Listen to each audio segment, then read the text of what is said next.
तो hello friends, आज के इस टॉपिक में हम लोग पढ़ने वाले हैं क्लास 9 का प्रश्नमाला 2 के डी, जिसमें हम लोग को पढ़ना है बहुपद के बारे में। तो सबसे पहले यहाँ पे देखते हैं बहुपद। बहुपद होता क्या है? तो बहुपद में यहाँ पे सबसे पहले हम लोग को जानना पड़ेगा चर और अचर के बारे में। तो यहाँ पे हम लोग सबसे पहले जानेंगे कि चर होता क्या है और अचर होता क्या है। तो यहाँ पे देखिए, अचर को यहाँ पे लिखा हुआ है और चर भी यहाँ पे लिखा हुआ है। यानी अचर को हम लोग कह सकते हैं कि जिसका जो मान है वो फिक्स रहता है उसे अचर कहते हैं, और जिसका मान हमें पता नहीं है उसे चर कहते हैं। और चर को दर्शाया जाता है यहाँ पे वर्ड मीनिंग इंग्लिश में एक जैसे में x y a b p q, और अचर को दर्शाया जाता है 1 2 3 4 5 -6 यानी गिनती में अचर को दर्शाया जाता है, और चर को ABCD में इस समय दर्शाया जाता है। तो यहाँ पे देख लेते हैं हम लोग, चर और अचर तो जान ही गए हैं, और इसी में हम लोग को एक आता है बीजीय व्यंजक। जब किसी एक चर को एक अचर से जोड़ा जाए या घटाया जाए या गुना भाग किया जाए तो वह बीजीय व्यंजक बनता है। यानी जब एक चर और जब एक अचर को जब जोड़ेंगे या घटाएंगे या गुना या भाग करेंगे तो जो निकल कर आएगा वो हमें बीजीय व्यंजक बनता है। तो यहाँ पे हम लोग बीजीय व्यंजक जान गए हैं कि जब कोई चर या अचर को जोड़ेंगे तो वह बीजीय व्यंजक बनेगा। तो यहाँ पे हम लोग बीजीय व्यंजक जान गए हैं। तब हम लोग बहुपद के बारे में जानते हैं। तो बीजीय व्यंजक में होता क्या है कि जब एक्स वाई को आपस में जोड़ेंगे या घटाएंगे तो वो बीजीय व्यंजक होगा, और जब यहाँ पे अचर को अचर में गुना करेंगे या भाग करेंगे या गुना करेंगे तो वह बीजीय व्यंजक ही बनता है। तो यहाँ पे अब हम लोग बहुपद के बारे में जानते हैं। तो सबसे पहले यहाँ पे देखिए बहुपद। बहुपद यहाँ पे हमने लिख लिया है। और बहुपद होता क्या है? तो ऐसी बीजीय व्यंजक जिसमें चर की घात सिर्फ पूर्ण संख्या हो वह बहुपद होती है। यानी ऐसी बीजीय व्यंजक जिसका घात जो हो वो सिर्फ पूर्ण संख्या हो वह बहुपद कहलाती है। तो यहाँ पे बहुपद हम लोग जान गए हैं कि जिसका घात सिर्फ पूर्ण संख्या हो वही बहुपद होती है। तो जैसे में फॉर एग्जांपल इसको ले लेते हैं। तो एग्जांपल में हम यहाँ पे 4 ठो ले लिए हैं, जहाँ पे मैंने एग्जांपल में लिख लिया हूँ। तो यहाँ पे पहला एग्जांपल क्या लिखा हुआ है? x के घात 2 - 4x + 7। तो यहाँ पे हम समझ सकते हैं इसको कि बहुपद है या नहीं।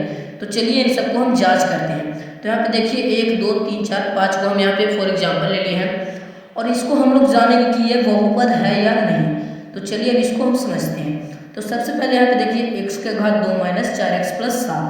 तो यहाँ पे हम लोग को बोला क्या है कि ऐसी बीजीय व्यंजक जिनमें चर की घात सिर्फ पूर्ण संख्या हो। तो चर है ये x, और यहाँ पे x चर है। हम लोग को अचर से इसमें मतलब नहीं है, यानी अचर को हम लोग को ध्यान नहीं देना है। सिर्फ हमको किस पे ध्यान देना है? चर पे।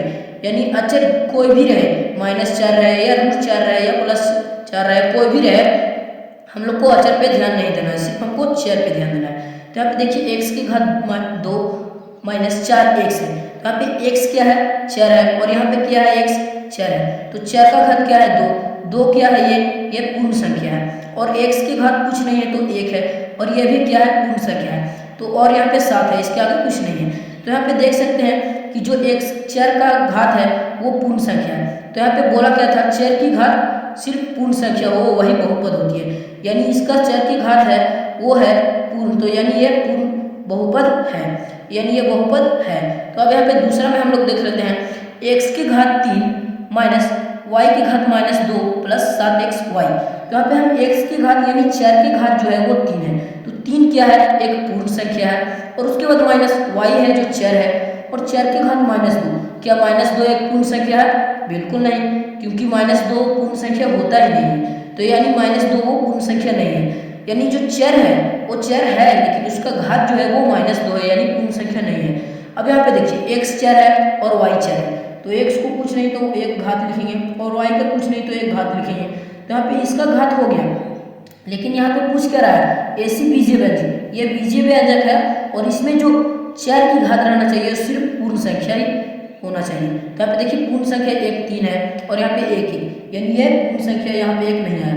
इसका मतलब जब भी कोई भी बीजीय व्यंजक में अगर पूर्ण संख्या घात चर का घात पूर्ण संख्या नहीं हो तो यानी वो बहुपद नहीं है। तो यानी ये बहुपद नहीं है। अब यहाँ पे तीसरा में हम लोग देख लेते हैं। लिखा क्या हुआ है? 7x की घात 4 माइनस 7y के घात -2 बटे y के घात -4 + 3। तो अब यहाँ पे हम लोग सीधा सीधे समझ जाएंगे कि ये बहुपद नहीं है, क्योंकि इसमें माइनस को 2 लिखा हुआ और माइनस में 4 लिखा हुआ है। तो अब इसको हम सॉल्व करके समझते हैं कि ये बहुपद है या नहीं। तो सॉल्व करने पे क्या इसका आंसर निकल कर आता है। तो चलिए इसको हम सॉल्व करते हैं। तो सबसे पहले यहाँ पे देखिए लिखा क्या हुआ है 7 x की घात 4 माइनस 7 y की घात माइनस 2 बट्टे y की घात माइनस 4 प्लस 3। तो अब इसको हम सॉल्व करेंगे। तो कैसे सॉल्व करेंगे, सबसे पहले हम इसको लिखेंगे 7 x की घात 4 माइनस, अब यहाँ पे एक हम फॉर्मूला पढ़े थे कि जब भी अगर जो आधार रहे वो सेम रहे और घात अलग रहे तो क्या करना है, घात आधार को वही लिख लेना है, यानी 7y लिख लेंगे और जो घात रहता है उसको घटा देना है। जब भी अगर आधार सेम रहे और घात जो रहे वो अलग रहे तो हमको क्या करना है, आधार को वही रखना और घात को घटा देना है। तो हम वो ऐसा ही करेंगे, लिखेंगे -2 माइनस और यहाँ पे -4। अब इसको +3 कर देंगे क्योंकि यहाँ पे भी +3 है तो यहाँ पे भी होना चाहिए।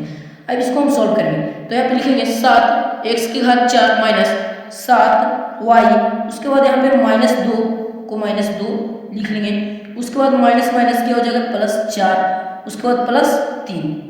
अब इसको हम सॉल्व करेंगे।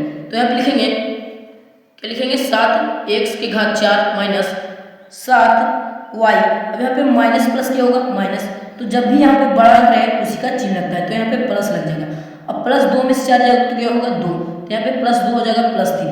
अब यहाँ पे हम इसको जांच करेंगे कि ये बहुपद है या नहीं। तो यहाँ पे देखिए 4 का घात है वो 4 है, तो यानी 4 का घात 4 है तो 4 क्या है, पूर्ण संख्या है।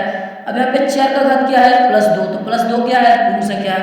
यानी इसको सबसे पहले हम लोग देखे थे तो ये पूर्ण संख्या नहीं था, यानी अब इसको सॉल्व कर क्या निकल कर आ रहा है, ये पूर्ण संख्या नहीं था, यानी वो बहुपद नहीं था। अब इसको हम सॉल्व किए तो ये बहुपद है, यानी ये तीसरा आंसर बहुपद है। इसको सॉल्व करने पे बहुपद निकल कर आ रहा है। अब इसको देख लेते हैं चौथा क्वेश्चन। तो चौथा क्वेश्चन में क्या लिखा हुआ है, √2 गुने a माइनस 7 गुने b। अब इसको हम देखते हैं। तो √2 क्या है, √2 को हम लोग को मतलब नहीं रखना है क्योंकि ये अचर है। अब हम लोग को 4 पे ध्यान देना है। तो 4 का घात कुछ नहीं है तो 1 रहेगा, और उसके बाद -7 और b है, तो b क्या है 4 है, तो 4 का घात कुछ नहीं तो 1 है। 1 क्या है, पूर्ण संख्या, और 1 क्या है, पूर्ण संख्या है। यानी ये सीधी समझ सकते हैं कि ये एक बहुपद है।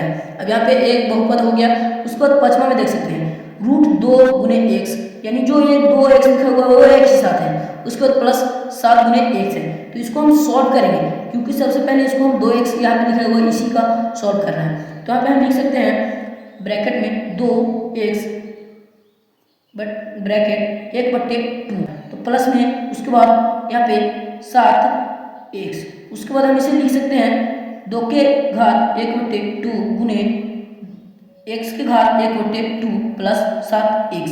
अब यहाँ पे हम लोग को समझना है कि 2 के घात 1/2 ये तो अचर हो गया, तो इसको तो हम लोग को कुछ समझना ही नहीं है। उसके बाद गुने में x के घात 1/2, तो 1/2 क्या है, पूर्ण संख्या है, नहीं है, तो यानी ये बहुपद नहीं है। उसके बाद x के घात कुछ नहीं तो 1 हो जाएगा, यानी इसमें जो बीजीय व्यंजक में है वो 1 को तो आ रहा है बहुपद, यानी 1 जो है वो पूर्ण संख्या है, लेकिन ये 1/2 पूर्ण संख्या नहीं है, यानी ये बहुपद नहीं है। तो आप लोग को ये वीडियो कैसा लगा कमेंट में बताएं। तो फिर मिलेंगे अगले वीडियो में, तब तक के लिए थैंक यू, बाय।